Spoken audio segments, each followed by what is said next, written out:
Some people don't announce when they stop believing in love. They don't make a declaration or write it down anywhere. They simply stop.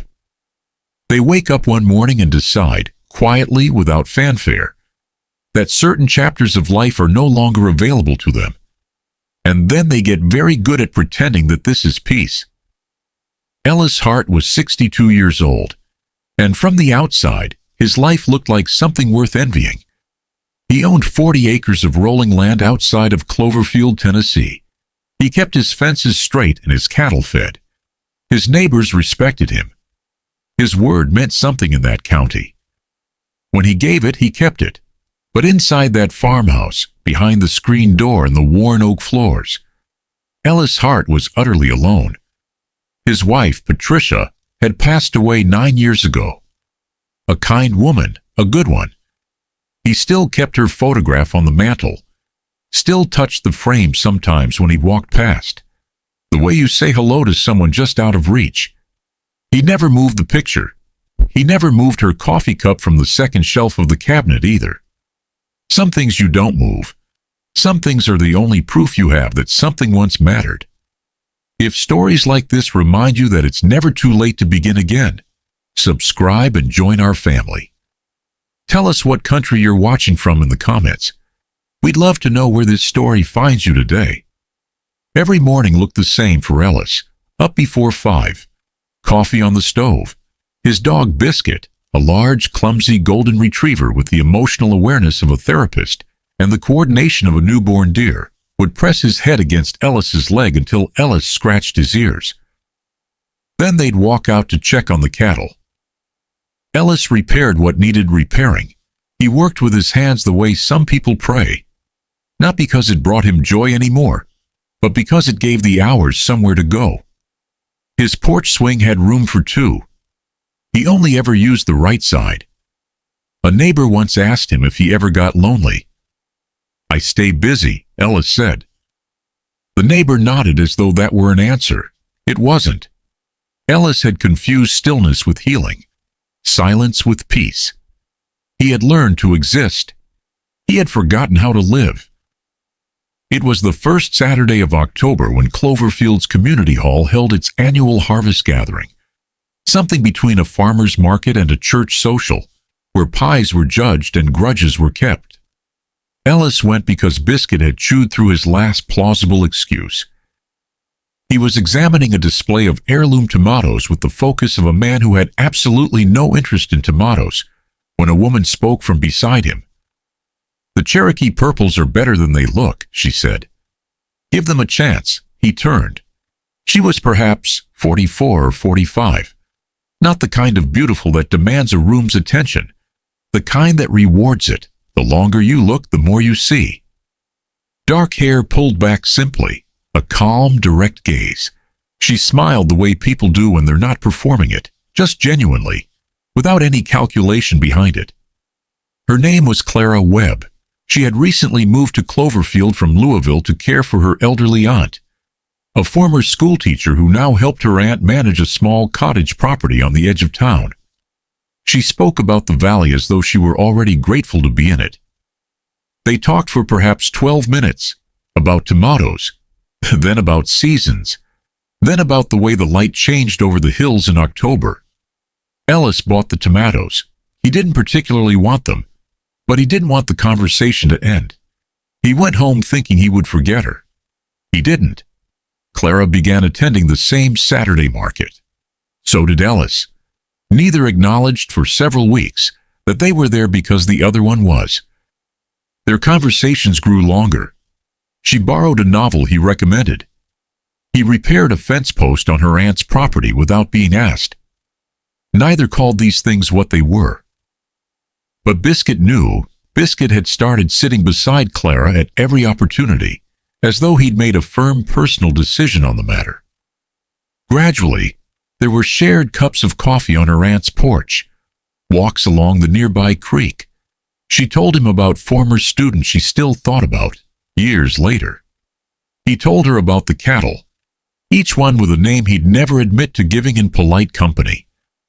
"You name them," she said without laughing. "Somebody had to," he said. She looked at him then, really looked, and Ellis noticed what she was seeing. Not the weathered face or the gray at his temples.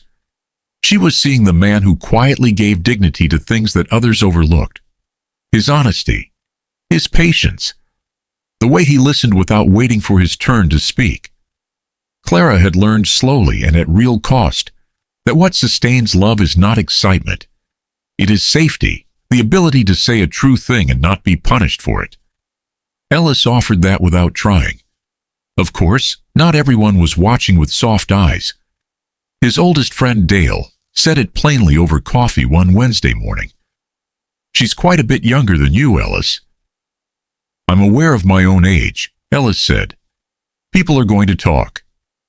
People always talk, but Dale's words settled somewhere uncomfortable, the way honest doubts do. At church, two well-meaning women pulled Clara aside to remind her, with great concern, that she ought to be thinking about her future, about the things she might be giving up. Clara thanked them politely. Later, she told Ellis about it without bitterness. "They mean well," she said, "but they're measuring the wrong things." Several months in, on a quiet evening with soup between them and Biscuit asleep on the rug, Clara told him the truth about Cloverfield. She had been engaged 4 years ago. A man her family approved of. A career in Louisville, a life that looked, from the outside, exactly like success.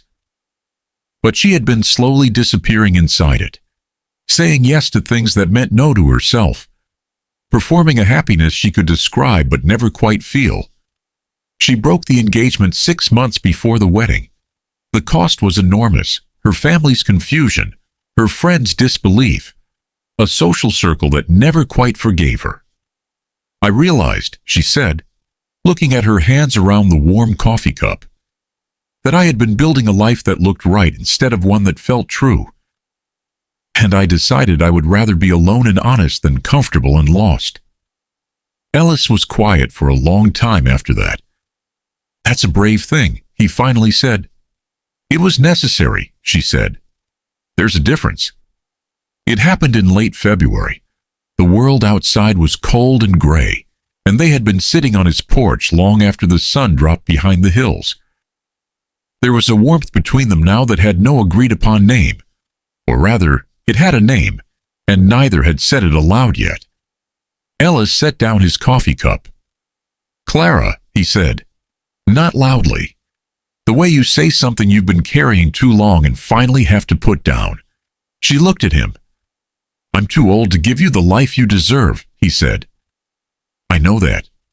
You're young enough to have everything still ahead of you. Someone with more time, more energy." He stopped, looked at his hands. "I don't want to be selfish about this." Clara did not respond right away. She let his words settle the way she always let things settle, without rushing them. Then she turned to face him fully. "Ellis," she said, "I don't need someone who can outrun time. I need someone who is present, someone who tells me the truth even when it's uncomfortable, someone who shows up, not for applause or appearances, but because it is simply right." She paused. "Do you know how rare that is? Do you know how long I spent looking for that without knowing what to call it?" The porch light flickered softly in the cold.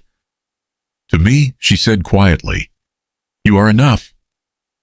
The silence that followed was not empty. It was full, the way that only certain silences are. It was the sound of a man setting down a weight he had been carrying for 9 long years. Ellis had believed for a long time that age was his obstacle, that the years between them were the wall. But sitting there in the February dark, with Biscuit warm against his ankle, something became clear. His greatest obstacle had never been age. It had been the quiet, stubborn belief that he no longer deserved happiness, that love was something he'd already had his portion of, and asking for more was greedy. People do this. They decide, long before life has finished with them, that the best parts are over. They stop reaching. They call this wisdom, when often it is simply fear wearing reasonable clothes. By May, Ellis asked Clara a simple question on a walk along the creek. He had no ring, just his word. which in that county still meant something. She said yes before he had finished the sentence. They married the following October, in the same community hall where they had first talked about Cherokee purple tomatoes. Biscuit wore a bow tie that kept sliding sideways. Nobody fixed it. It was perfect. In the years that followed, the farmhouse changed in the ways that matter. 2 coffee cups on the counter every morning. The porch swing used on both sides. Laughter from somewhere deeper than habit. Ellis still kept Patricia's photograph on the mantel. Clara never once suggested he move it. Love that is real is not threatened by the love that came before it. It simply adds its own warmth to the room and leaves space for everything that mattered. The heart does not measure worth the way the world does. It doesn't check a birth certificate or count your best years. It measures truth, kindness, loyalty, presence. And sometimes the greatest mistake a person can make is deciding, quietly, without announcement, in the middle of an ordinary day, that they have already missed their chance. Ellis' heart almost made that mistake. He is grateful every single morning, over 2 cups of coffee, beside a dog that still trips over his own enormous feet, that Clara Webb gave him the chance to stop making it. Maybe it is never quite as late as we have convinced ourselves it is. Maybe life is still waiting, even when we have stopped listening for it.